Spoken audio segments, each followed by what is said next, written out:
పశ్యైతాం పాండుపుత్రాణం ఆచార్య మహతీం చమూం వ్యూఢాం ద్రుపదపుత్రేణ తవ శిష్యేణ ధీమత.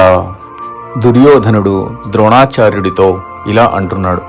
పాండవ సైన్యాన్ని నడిపిస్తున్న సేనాధిపతి దృష్టద్యుమ్నుడు. ఇతను ద్రోణాచార్యుడిని సంహరించడానికి పుట్టినవాడు అని తెలిసి కూడా ద్రోణాచార్యుడు అతనికి విలువిద్యలో శిక్షణ ఇచ్చారు. ఆ విషయాన్ని గుర్తు చేస్తూ దుర్యోధనుడు, మీ తెలివైన శిష్యుడు మీకు ఎదురుగా ఎలా వ్యూహం పన్నాడో చూడండి అని వ్యంగ్యంగా అంటాడు.